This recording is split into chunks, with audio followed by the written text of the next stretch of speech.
बार प्रेम से बोलिए जितवाहन बाबा की जय। जितने भी बहने जितिया का व्रत किए थे, आज पारण के दिन है।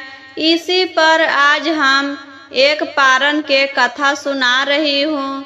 जो भी बहने मेरे चैनल पर नए हैं तो चैनल को सब्सक्राइब करके बेल आइकन को जरूर दबाएं, ताकि कोई भी वीडियो डाले तो जल्द से जल्द आप तक पहुँचे।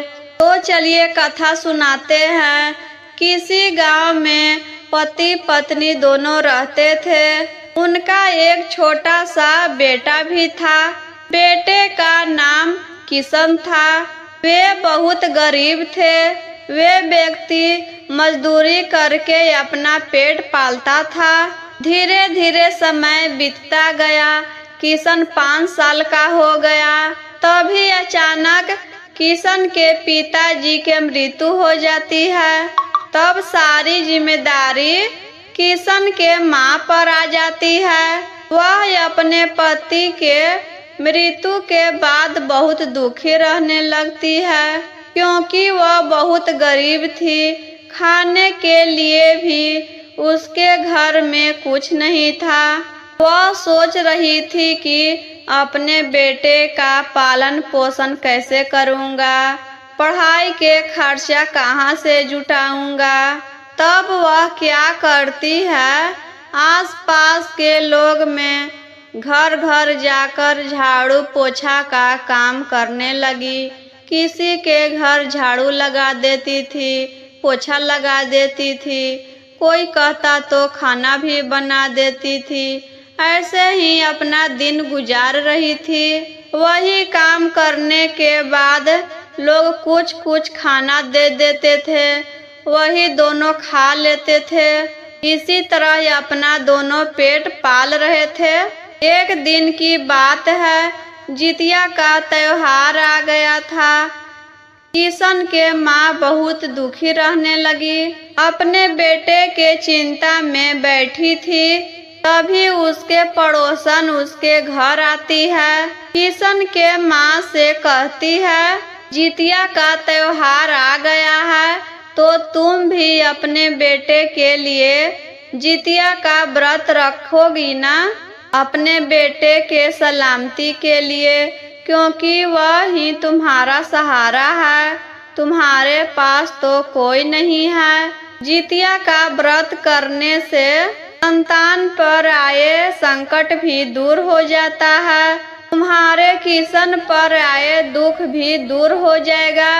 तब किशन की माँ कहती है, हाँ बहन, हम अपने बेटे के सलामती के लिए जितिया का व्रत जरूर रखूंगी। नहाए खाए का दिन आया तो किशन के माँ जल्दी उठती है, नहा धोकर खाना बनाती है, पूजा पाठ करती है। खाना खाकर पड़ोसी के घर काम करने चली गई। पड़ोस के घर से कुछ अनाज मिला था। उसे खुदी चावल मिला था, वही लेकर घर आई। सुबह जितिया का निर्जला व्रत की और वही खुदी चावल बनाकर किशन को खिलाया। फिर अगले दिन व्रत का पारण का दिन आ गया। उसने पूजा पाठ किया और सोचा, यही खुदी चावल रखे हैं, इसी को भोजन बनाकर अपना पारण कर लेते हैं और पड़ोस में जाकर काम करके आऊंगी और जो खाना मिलेगा वह घर लेकर आऊंगी। और अपने बेटे से कहा, बगीचे में जाकर खेलो, मैं अभी काम पर जा रही हूँ और वहाँ से गरम गरम खाना लेकर आऊंगी और तुम्हें खिलाऊंगी। माँ के बात सुनकर किशन खेलने चला गया। किशन के माँ रात को जो चावल बनाई थी उसी में से थोड़ा सा रख दी थी कि सुबह पारण कर लेंगे। वही बासी चावल से पारण की। तभी जितवाहन बाबा नाराज हो गए। उसका बेटा जो किशन बगीचा में खेल रहा था, तभी एक नाग उसको निगलने लगा। जैसे जैसे किशन के माँ चावल खा रही थी, वैसे वैसे नाग किशन को निगल रहा था। जैसे ही उसकी माँ पूरी चावल खत्म की, किशन को नाग ने निगल लिया। चावल खाकर वह काम करने चली गई। काम करने के बाद जो कुछ भी उसको मिला वह घर लेकर आई। घर आने के बाद वह किशन को बुलाने बगीचे में गई। किशन तो वहाँ नहीं था, तो नहीं मिल रहा था। उसकी माँ इधर उधर देखी, फिर भी वह नहीं मिला। वह बहुत इधर उधर ढूंढी, लेकिन किशन नहीं मिला। फिर वह अपने आस पड़ोस के लोग से पूछी कि मेरे बेटे को किसी ने देखे हैं। सब पड़ोस के लोग कहते हैं, नहीं बहन, हम तुम्हारे बेटे को नहीं देखे हैं। तो उसे बहुत चिंता होने लगी और वह जोर जोर से रोने लगी। मैं तो उसकी सलामती के लिए जितिया का व्रत रखा, यह सब क्या हो गया? मेरा किशन कहाँ चला गया? उसे रोते देखकर जितवाहन भगवान को उस पर दया आ गया। जितवाहन बाबा बूढ़ी माँ के भेष में आकर उसके पास आते हैं। उससे पूछा, बेटी तुम क्यों रो रही हो? तब उसने बताया, माँ जी, मेरा एक ही बेटा है, वही मेरा सहारा है। वह पता नहीं कहाँ चला गया, वह मिल ही नहीं रहा है। जाने कहाँ चला गया मेरा बेटा। मैं तो उसकी सलामती के लिए पहली बार जितिया का व्रत रखा, फिर भी यह सब हो गया। मैं क्या करूं? तब बूढ़ी माँ ने पूछा, बेटी तुमने व्रत के पारण के समय क्या खाया था? तब उसने कहा, माँ जी, मैंने तो बासी चावल खाए थे। तब बूढ़ी माँ ने कहा, तुमने यही गलती कर दी। जितिया व्रत के पारण में कभी भी बासी खाना नहीं खाना चाहिए, गरम गरम खाना बनाकर खाना चाहिए। इसी कारण यह सब हुआ है। तब किशन की माँ ने कहा, माँ जी, अब मैं क्या करूं? हे जितवान भगवान, हमसे भूल हो गई, मुझे क्षमा कर दो। मेरा बेटा मुझे वापस दे दो। भगवान को उस पर दया आ गई और बूढ़ी माँ ने बताया, तुम अगले साल जितिया का व्रत रखना और नियम पूर्वक पूजा पाठ करना और गरम गरम ताजी भोजन बनाकर ही पारण करना। तुम्हें तुम्हारा पुत्र जरूर मिल जाएगा। तुम्हें तुम्हारा पुत्र जरूर मिल जाएगा। अब किशन की माँ अगले व्रत के इंतजार करने लगी।